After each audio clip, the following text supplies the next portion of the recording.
Okay, we'll go ahead and get started. Hello, welcome everyone. Thank you so much for joining us today.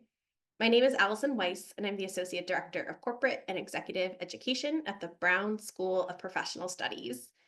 We are so excited about today's webinar and so excited that you are here to learn more about our Applied Inclusive Leadership Strategies certificate. It is truly one of my favorite programs. I love getting to learn from our incredible faculty lead and from all of you who join us and participate and share your wisdom as well. And I really do strongly believe that this competency matters maybe now more than it ever has before. The mission of the Brown School of Professional Studies is to empower you, the professional learner, with the resources, networks, and skills that you need to transform the way the world works for good. And unfortunately, the way that the world works now empirically does not work for the majority of people. Every year, Gallup does a huge survey where they get thousands of responses to gauge the level of employee engagement and satisfaction. The latest results came out in November 2024, so this is even outdated at this point. But at that stage, 70% of US workers reported being disengaged at work. And that is really devastating on both the level of our individual and collective productivity, innovation, ability to make impact and do good. But it's also really devastating on individuals because being disengaged at work, where a lot of us spend more than half of our waking lives, is really damaging to people's mental and emotional well being as well. But that same report finds that managers of both projects and people have an outsized influence on the level of engagement and well being of the people on their project and permanent teams. And so I really do believe that each of you here who took the time out of your busy day, I'm sure things are really busy and hectic for you too. I really do believe that each and every one of you are the solution and that collectively we really truly can transform the way the world works for good. And I really truly believe that this certificate is one of the steps towards that vision and that goal. So thank you for being here. Thank you for expressing interest. And my goal today is to make this session as helpful to you as possible. And so I'm going to give you an overview of the program. And then I'm really excited that a recent alum who just completed the program in the spring has joined us. So I'll introduce her and ask her some questions. And then we'll open things up to your questions. So please submit your questions whenever you have them. Don't wait until the end because it helps us to group them and to get through as many as possible. So if you have a question, please click on the bottom bar of Zoom, click on Q&A, and type and submit your question there. I'll be monitoring the Q&A throughout, and it'll help us to get through as many questions as possible and make sure that this is maximally useful to you. So first, I want to talk a little bit about why inclusive leadership matters. And something that's always so striking to me is that the data paints actually a very clear, very compelling picture. According to Forbes, more diverse companies are 33% more profitable than their less diverse peers. In addition, companies with highest DEI scores have an 80% higher ability to adapt to change, according to Harvard Business Review. And I think that line, the ability to adapt to change, may matter now more than ever in the light of new technologies like AI being rapidly onboarded, and also in the light of federal actions and other external forces requiring us to be really nimble and really responsive to things shifting relatively quickly.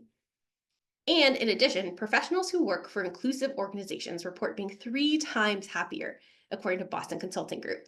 So I know each of you came here with your own individual reason, your own individual purpose. So if you're here because you're someone who cares about the numbers, the bottom line, then I have good news for you. This is a good program for you.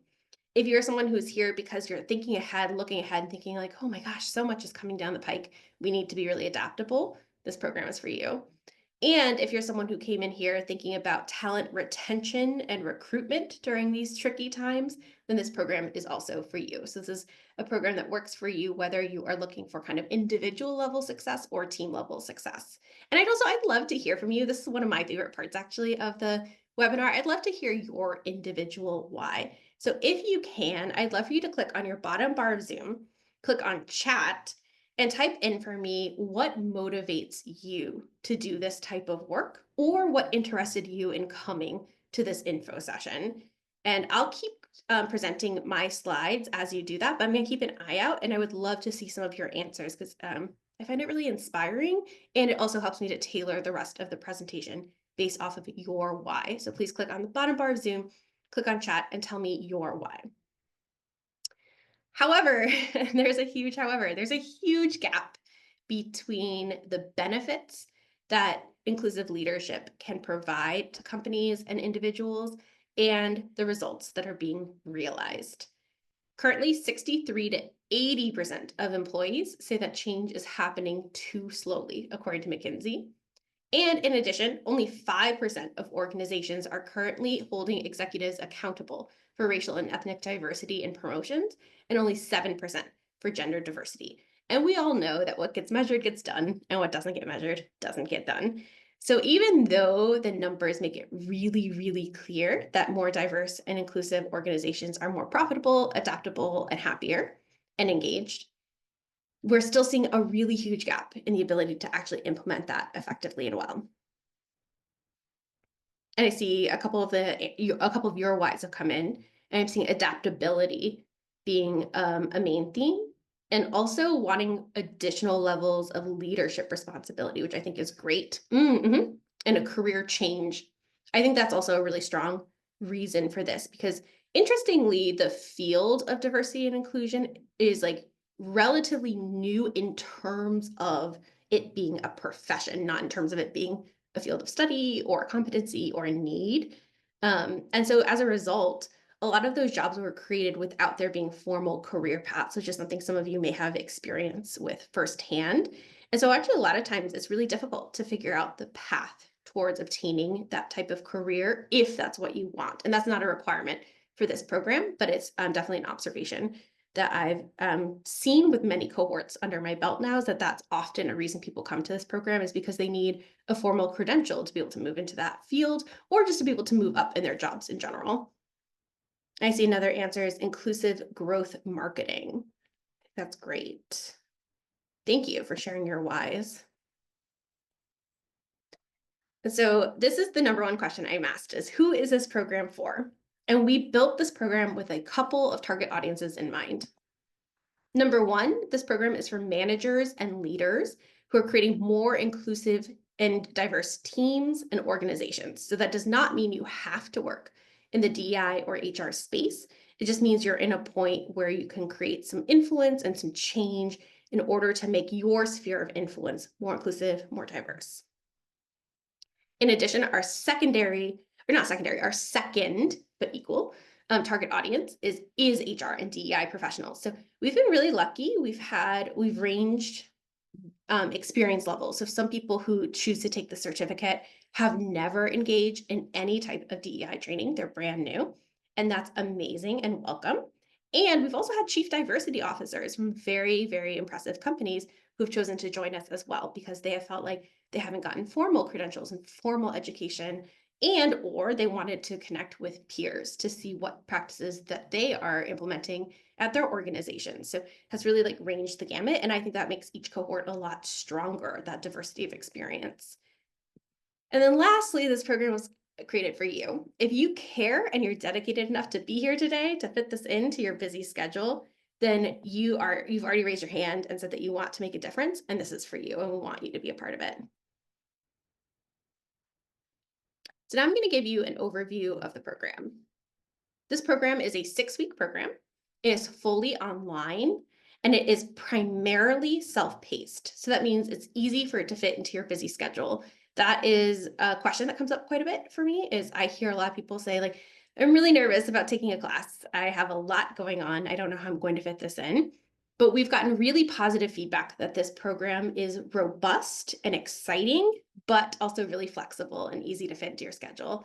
You get access to all 6 modules at the very beginning. So that means you're able to pace it based off of your schedule. So for example, if you know that week 2, you're on vacation or you have a huge board meeting or you're otherwise unavailable, you could do the work for weeks 1 and 2 on week 1, totally disengage on week 2, and come back on week 3, or pace it however you'd like. But in addition, we do have 3 live sessions as well. They take place on weeks 1, 3, and 6 throughout those 6 weeks. And it will be on Thursdays from 5 to 6:30 p.m. Eastern time. And it is led by our absolutely incredible faculty lead, Jarvis Sam, who I think is really one of the best parts of the program. Jarvis was the chief diversity officer for Nike before he chose to strike out on his own, and he developed a consultancy practice called the Rainbow Disruption. And he was a Forbes 30 under 30 of Portland businesses, 25 under 25. He's absolutely incredible. And he's also one of the most dynamic speakers I've ever seen. So, what I love about these live sessions is that you get direct access to him. You get access to your peers because he always includes an interactive activity where you go off into breakout rooms and get to know your peers and get to share best practices. And you also get the opportunity to practice what you're learning in real time, hands on.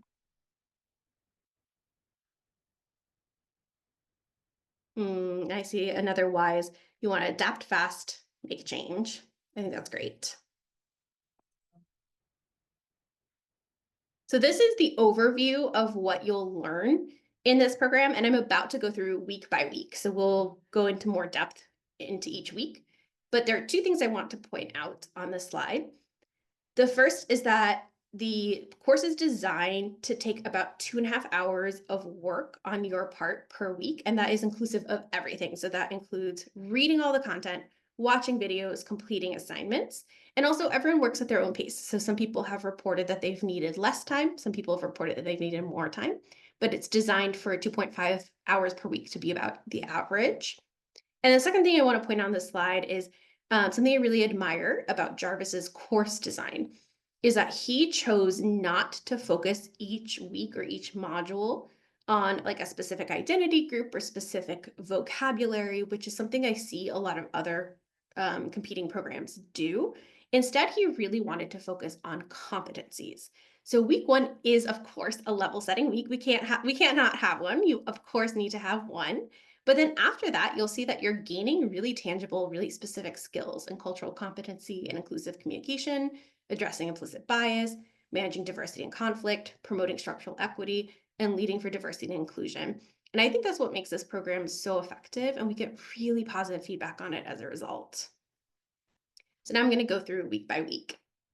Week 1 is our level setting week. So this is the week where we do introduce some foundational terminology and some foundational frameworks to be able to analyze the benefits and challenges to achieving DEI in the workplace.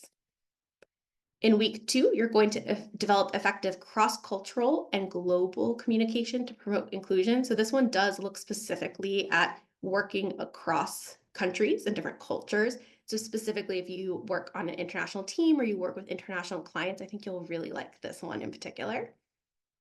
Week 3 allows you to recognize, mitigate, and implement strategies for preventing future instances of unconscious bias in both yourself and others.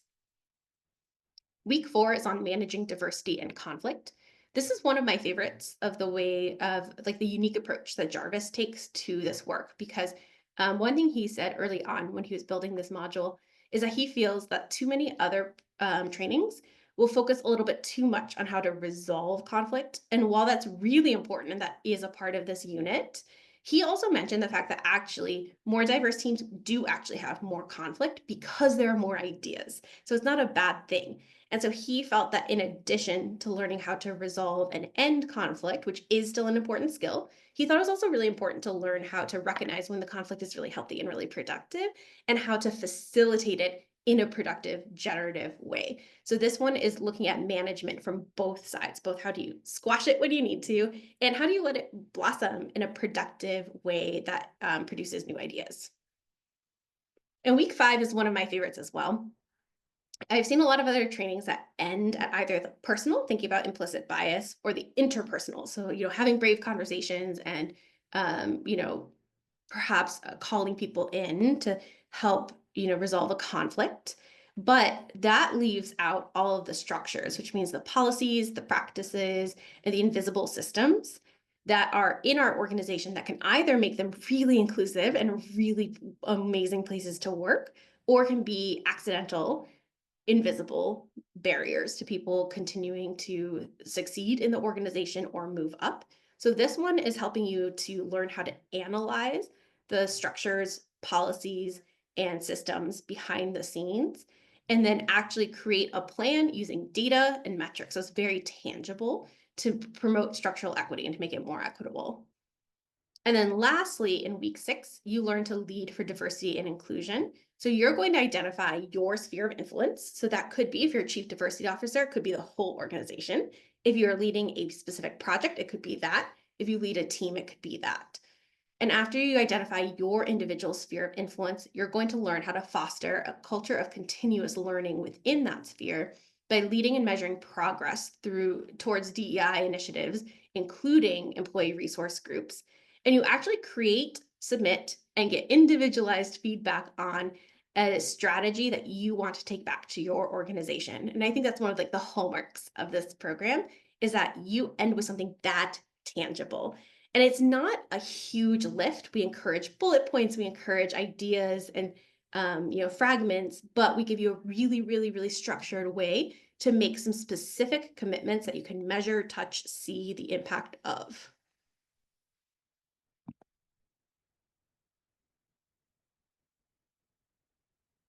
And these are the outcomes that we commit to you achieving by the end of the program. First, you'll learn to develop effective, inclusive leadership initiatives by setting clear goals, creating your own individual action plan, and tracking measurable success. Secondly, you'll be able to improve your communication and collaboration across diverse teams by fostering an environment built on trust and respect.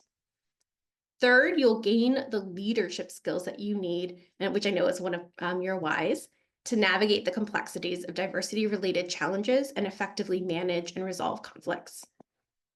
Fourth, you'll learn to identify and dismantle structural inequalities within your organization that hinder progress. And fifth, you'll learn to promote a culture of continuous learning where curiosity thrives and new perspectives are embraced. And what I love about this one too is it helps you to think about how you can make sure what you've learned gets diffused throughout your sphere of influence. So it's not just you being the champion, which is crucial. Thank you for being that champion, but that you'll also get allies that help you along the way. So hopefully you're as excited about this program as I am. I love this program. And our last cohort, we got 100% satisfaction ratings across the board, across all 6 modules, which might be the first time we've actually ever had a program that's gotten a perfect score. So we have a really great track record. We also care deeply about your feedback. We've changed course elements every single cohort.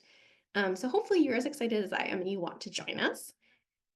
And if you do, I encourage you to enroll by September 16th, which is the enrollment deadline. There are limited seats available, and we are currently running an early bird promo. And in addition, because you came here to this info session, you are qualified for the special discount code of info10, which gets you a 10% discount.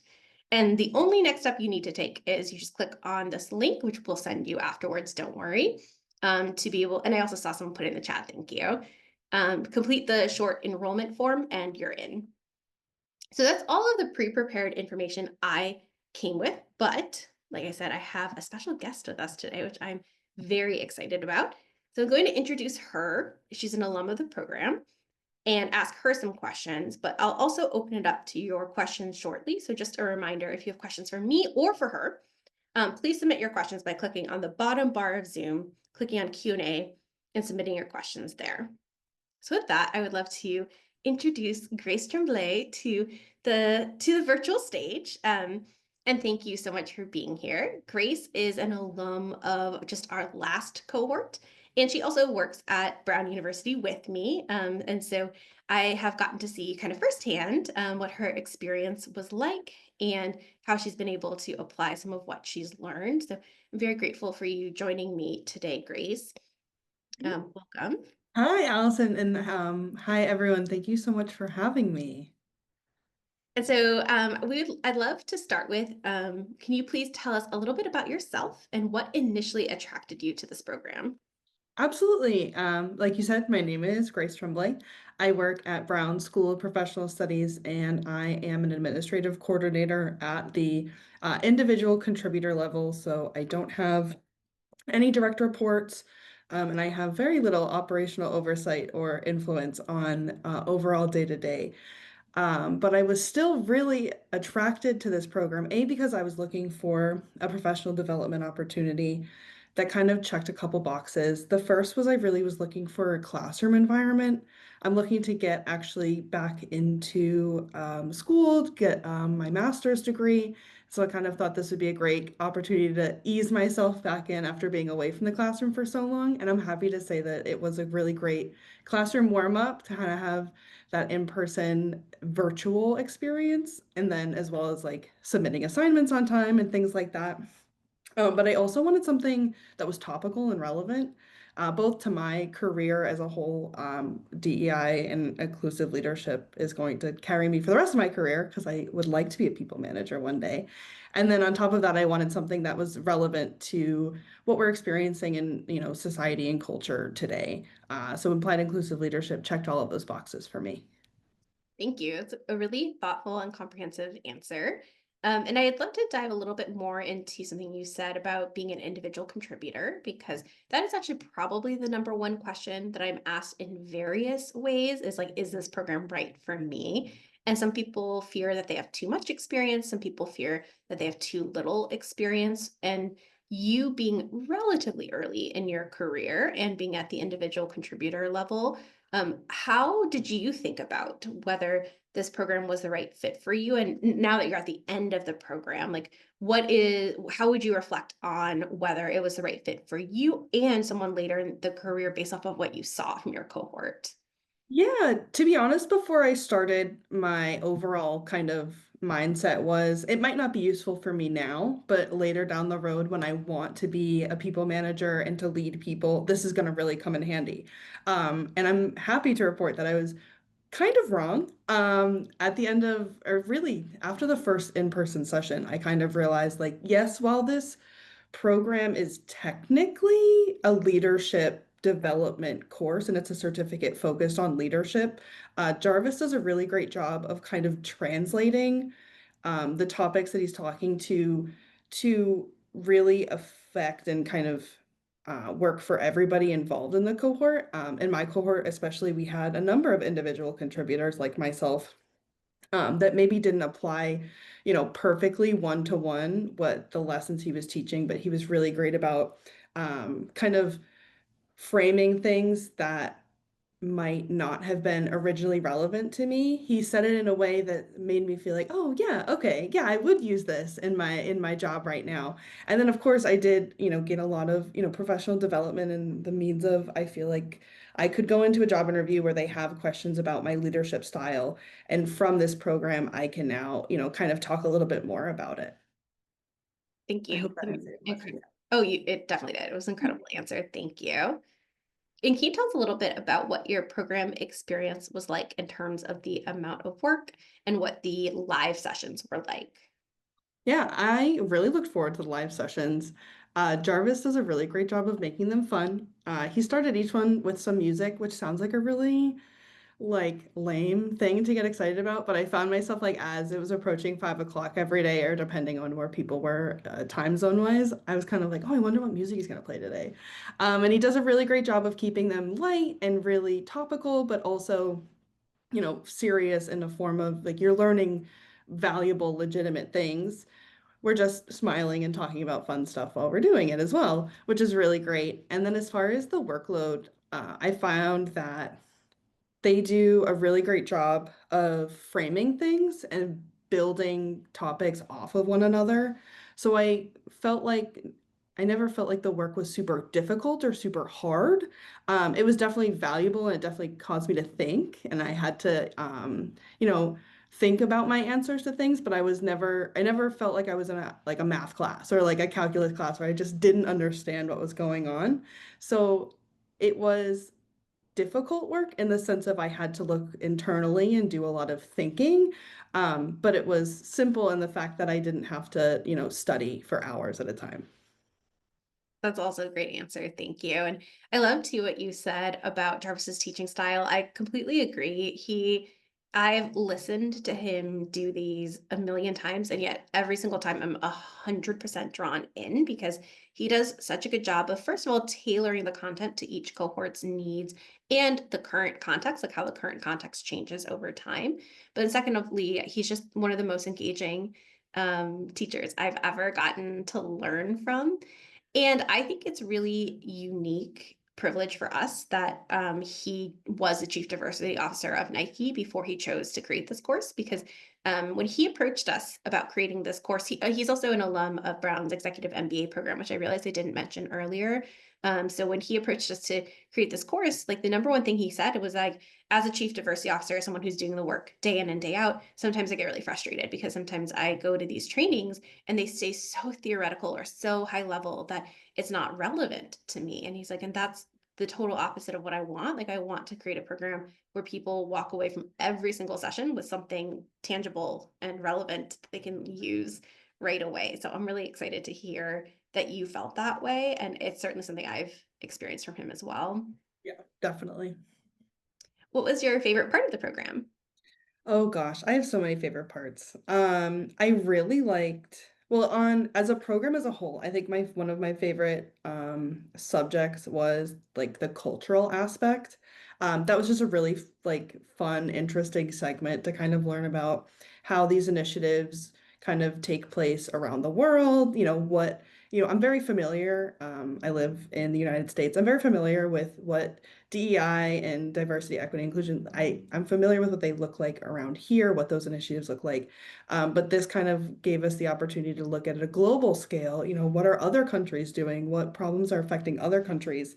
And then we were lucky enough to have one of my fellow participants in the cohort was currently living in, I believe it was India while he was participating in the course. So he was even able to provide some like anecdotal evidence, like, oh my gosh, yes, I was just dealing with that earlier. And, this was something that came up in a conversation that never would have come up, back home in the States, or, this was something that they're really concerned about that that doesn't really come up here. So that was really interesting. And then I also really liked the breakout rooms that they would host for the live sessions. Um, that was a really great way to kind of meet people in the cohort, but in like a structured way that wouldn't like kind of get out of hand. And I'm one of those people, I'm not really a huge group project person, especially in school. Like in high school, I remember like getting frustrated because I was like, "Ugh, I don't want to have to do this all by myself." The really great part about these breakout sessions is Jarvis asks a question and breaks out, part one, answer this, part two, answer this, part three, answer this. So they're so structured that these group projects, you're able to actually just get right into it because they're so specific and so detail oriented that you can start right in on the content and just really discussing and having a really valuable conversation rather than the awkward 2 minutes of like, hi, okay, do you want to start? I don't know. So that was really nice.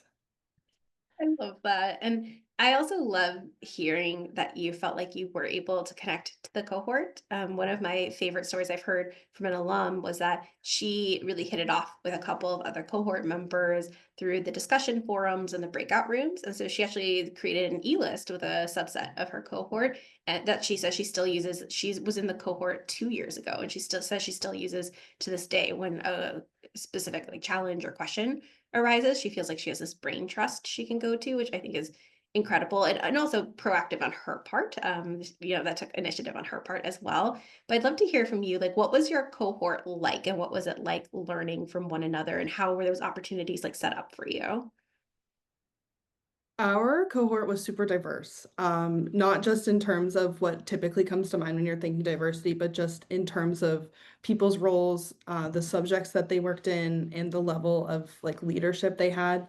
We had a number of people that were just brought on as, DEI executives in their company C-suite, and they were, struggling to navigate that dynamic. And then we had people like myself that were, at the individual contributor level looking to move up. And then there were, executives that, they're realizing, this isn't going away. I really have to kind of learn more about this. Or even executives, we had one that had been working in DEI, like you said, Allison, for years. It was just, looking for some new perspectives and to kind of stay up to date.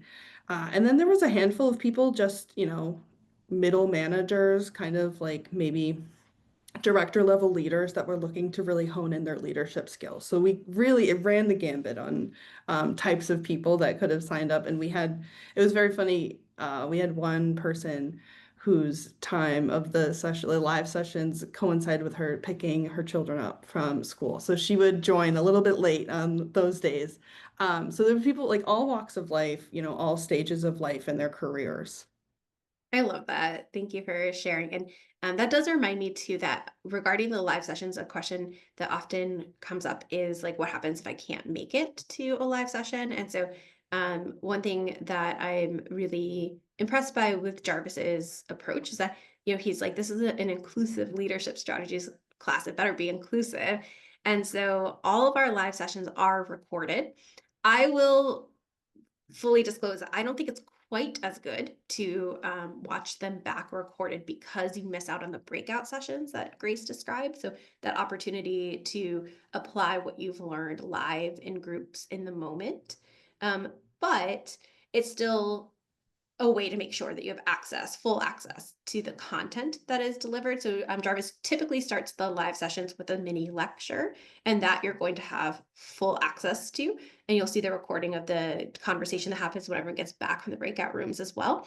And you earn full credit towards achieving your certificate if you watch the recording back, or if you are attend live.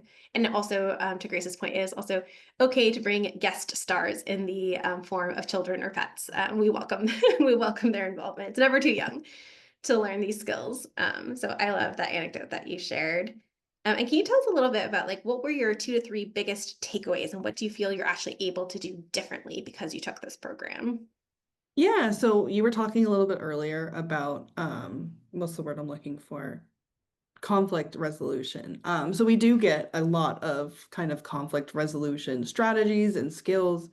But I like the way that Jarvis kind of approaches it. It's almost like don't let it get to a conflict. The minute, maybe a microaggression is said harmlessly, it's not meant as a microaggression. I've really received the skills and tools to kind of mitigate that and say, let's take a time out, let's slow things down, let's make sure we're staying respectful of everyone. Not quite in that like tone, but you know what I mean. Um, and in addition to that, in my role, I work in a lot of recruiting, onboarding, and hiring practices. And so that's, diversity, equity, and inclusion is hugely important to retaining staff. And so I've definitely used like countless things just in that factor alone.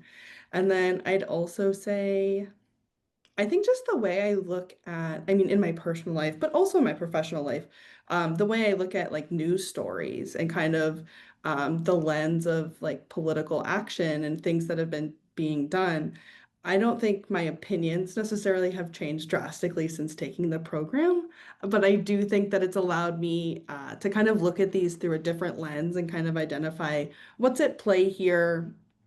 Are there structural inequities that this might be uncovering? There's one of my other favorite topics of the course was like structural inequity and things like that. So it's things like that where kind of in small areas I'm starting to notice like, oh, I think of that differently now, or I approach things differently from a different perspective. Thank you. I love that answer. And it transitions really nicely into a question that also came in from the audience. So thank you for asking this question, which is like, what was it like taking the program in this current political context? Because, this is not a political course, and we are not looking to persuade anyone one way or the other.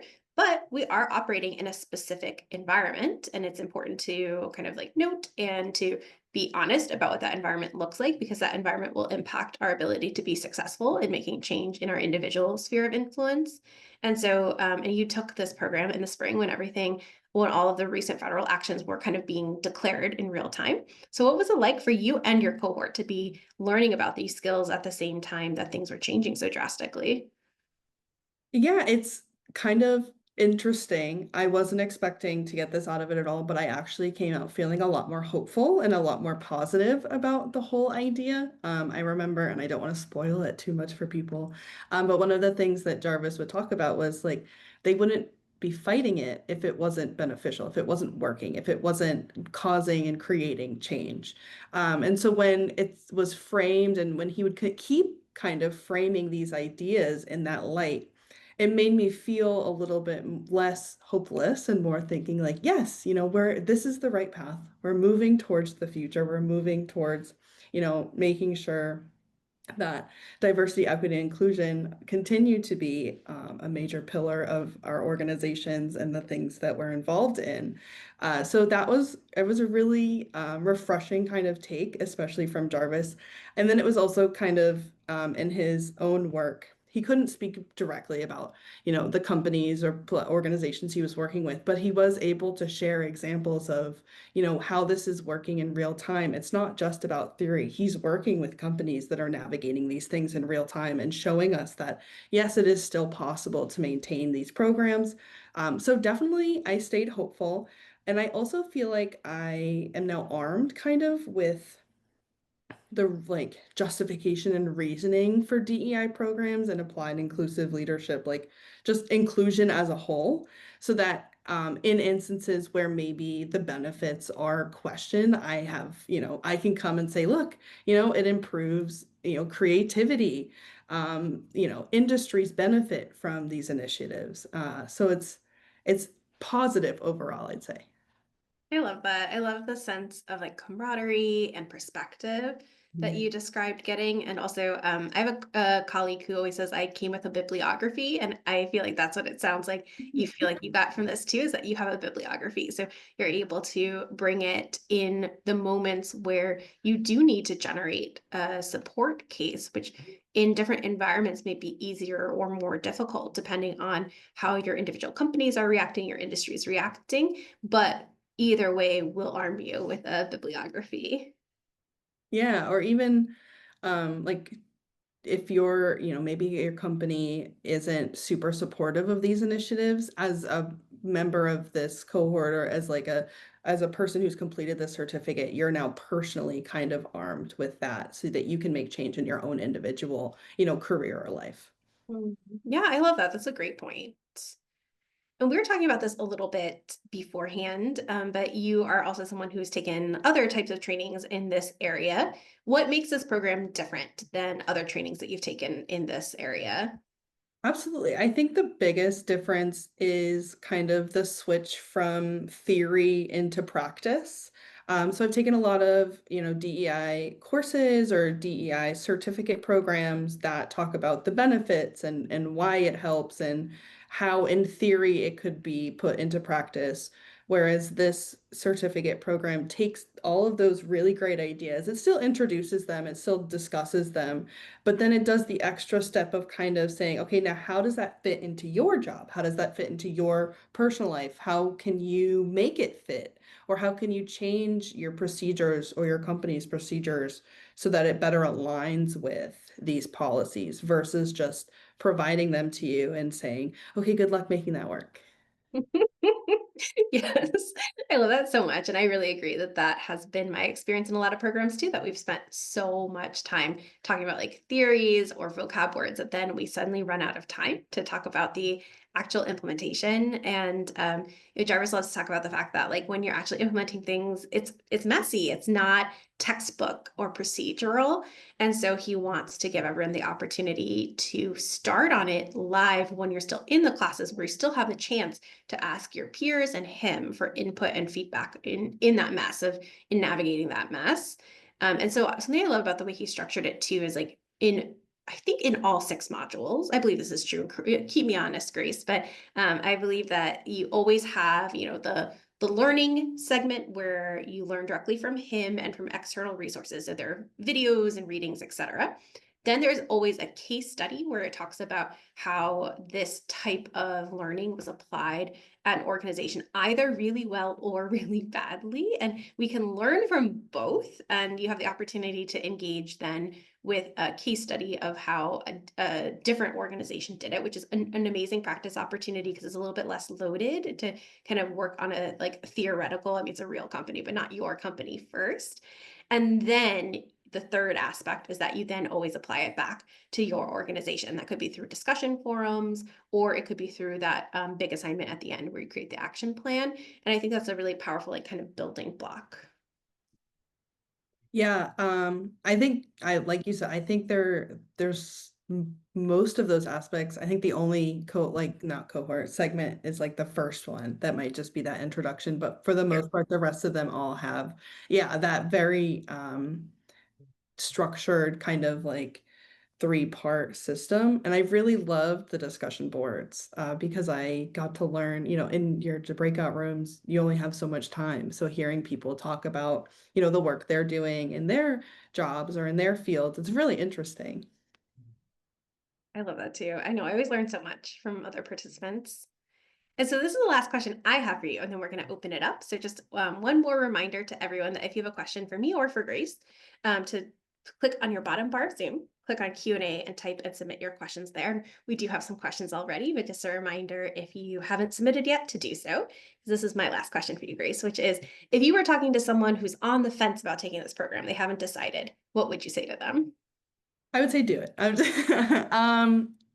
I would tell them that if you're worried about the time commitment, because I was a little, concerned about the time commitment, the amount of time you spend doing it is worth it because that all of that time, there's no filler, there's no like just busy activities. Everything you're doing really feels like it has a purpose. And the time commitment is for many certificate programs relatively small. You're really only meeting virtually 3 times for an hour each. So that's, not too bad.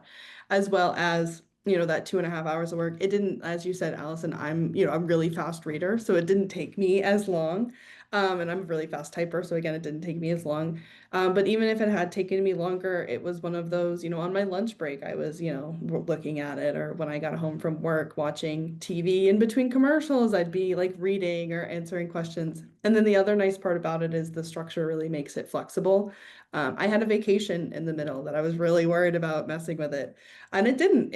I was able to look ahead a couple days and get things done in advance a couple days. And then when I got back, I was able to quickly catch up on the remaining parts. So the structure isn't so rigid that if you need flexibility for your personal life, you have plenty of that. The other thing I would say, if you're tentative, is, I think you'll get something out of it regardless of where you are in your career journey, regardless of where you are in your, DEI journey. I think if you're someone that's looking for, kind of a baseline, you're definitely going to get that and then some. And if you're looking to kind of, hone in your skill or knowledge, you'll get that tenfold because Jarvis loves to elaborate. Like if you show interest, he's gonna give you all of the information you could possibly want. I can't tell you how many times like we discussed something in one of the live sessions, and the next morning, an article would show up in our inbox related to what we were talking to from Jarvis. Like, hey, I found this. I really think that you folks would enjoy it. And it really builds on what we were doing yesterday.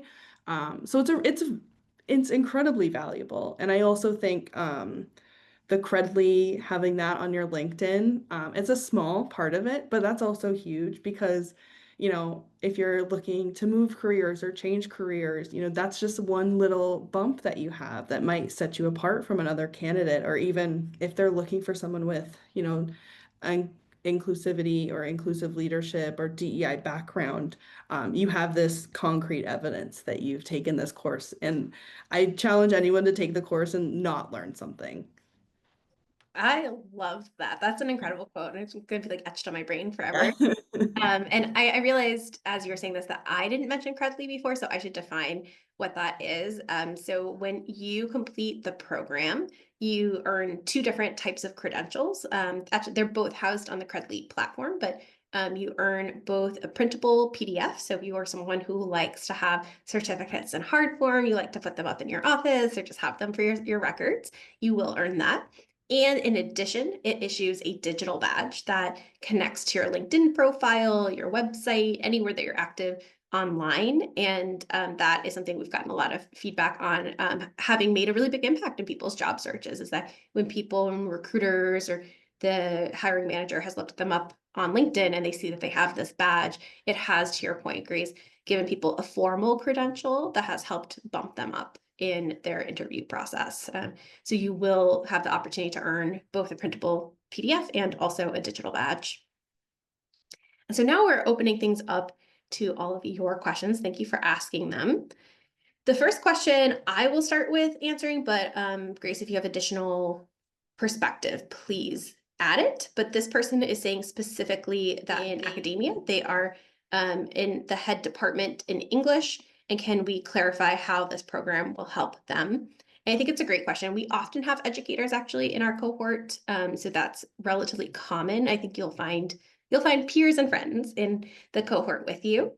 And I think what we typically hear from academics is that they gain a couple of different things from the program. I think number one is that it helps them to look at their curriculum in different light. So looking through your curriculum to see if you are implementing inclusive practices that allow everyone to participate fully in the course. So something like a really tangible example is that introverted people may not feel as comfortable speaking in front of the full group. So if your participation scores come complete, if you even have participation scores, and if they come completely from people participating verbally in class, then that may be less inclusive towards introverts as one population example. And so you may want to incorporate live polls or small groups discussing first and then reporting out, things like that. So that's an example of like a classroom practice that you may examine and incorporate as a result of learning more inclusive strategies. Secondly, I think that you're a colleague in addition to being a teacher. And so I think you will also likely have the opportunity to learn better collaboration skills when working with other teachers and your staff, if you manage staff as well. And I also think it helps in the classroom with facilitating productive dialogue, because I think especially right now, sometimes these issues can feel quite charged. And so sometimes there are times where students, I think, really want to engage with this material and may not have the ability to express themselves in a conducive way. I mean, sometimes they do. Sometimes they're better at it than we are. But they may need some help from you in helping to facilitate a really productive conversation. I think the conflict resolution module in particular may be really helpful for you there. So typically I hear that helps on curriculum, classroom management, and colleague to colleague collaboration as the top three things that I hear. Is there anything else that you would add to that, Grace? I think I would just build upon the colleague to colleague collaboration piece. I having worked in higher ed, I see firsthand how teams have to be able to collaborate and how groups have to be able to communicate. And I think that having, being armed with this kind of knowledge and this kind of, these kinds of skills can really only benefit in that scenario, even if others surrounding you haven't had this training. I feel like sometimes it can kind of, work through teams via osmosis when one person is kind of working and doing their best to maintain, inclusive practices, other people start to, like take on those inclusive practices too. Thank you. I love that. I love that inspiring, like if you can enable the change by modeling the way. And I think that that is really powerful. And it has been like empirically proven. There's a lot of research around it that proves that when people are like looking up to you as a leader and they're seeing you do things differently and they see it work, that they're more likely to do it as well. The next question is for me. It is, are there scholarships available for the program? And do you have installment plans in place? And thank you for asking that question. The answer to both of them is yes. We offer both. And so in particular, since you are asking now, which I'm so glad you're asking so far in advance, we could set up a relatively lengthy payment plan if you'd like to, because we require full payment by the time the program starts, but the program doesn't start till September. So if you were to enroll now, we could create a monthly installment plan up until September. On the platform, the registration platform, you can self-select to do an installment plan of two equal installments. If you want more than that, write to us at execeducation@brown.edu, which is that email address is going to send you an email afterwards. So you're going to have that. You don't have to memorize that. And we can manually create that for you. And in addition, we do offer scholarships on a case-by-case basis. There is a link to apply for that scholarship on our registration page. If you go on our website and you click on register, there's a link to apply for a scholarship. And we have a committee that reviews those applications on a rolling basis and awards them on a rolling basis. So we do really, really try to make this program really accessible. It's one of our top goals. So we try to make it as accessible as possible. Another resource that we offer actually too that a lot of people don't think to ask about, but we've gotten good feedback on, is we also have a template letter that you can customize and use asking for your employer's support. Because sometimes companies will pay for education and training, but they're not aware that it exists. And so if you go onto the registration page as well, that's another resource, is that we make it easy for you to ask about any support that your employer might offer. But we also do offer installment plans and scholarships.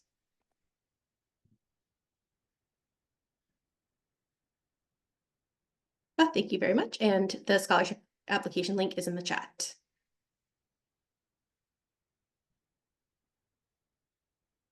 Yes, and I saw there's a question. Can you also share the template as well? It should be on that same page. Oh no, I see. Thank you, Karen. You put a link directly to the application. But yes, we will add a link to the template as well. Those are all the questions that have been submitted so far. So I want to do just like a last call. Like if there is a question you've been thinking about asking, but you weren't sure about, or if you're in the middle of typing, this has happened to me before and you haven't submitted it yet. This is your like 10-ish second warning that we will close. Well, thank you and close if we don't get another question shortly. And in the meantime, give me just one moment. I'm going to bring up that template page that was requested and put that in the chat in just one moment.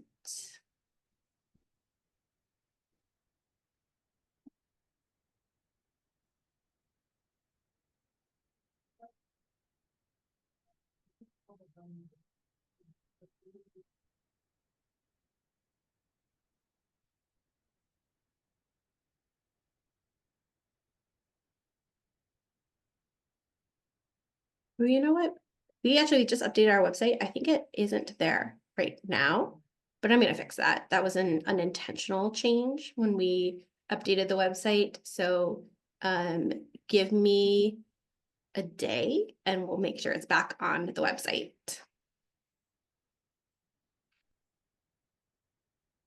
Okay. I don't see any other questions. So thank you all so much for being here today. I know that times are busy and uncertain, and I'm really grateful that you chose to come here and to learn more about this program. And thank you to Grace for sharing your experience. I really appreciate it. I think it always brings the program to life in a way that I never could, because you have had the experience of, you've had the full experience. You've had the experience of being in their shoes, of thinking about taking this program and not being sure, of enrolling and experiencing the program, and then of applying it on the other side. So your insight is completely invaluable, and I'm really appreciative that you chose to share it. So thank you all so much. You'll get a follow-up email from us, but if you have questions at any time, don't hesitate to reach out. We're here for you every step of the way, and we hope to see you in the virtual classroom in September. Take care, everyone. Bye.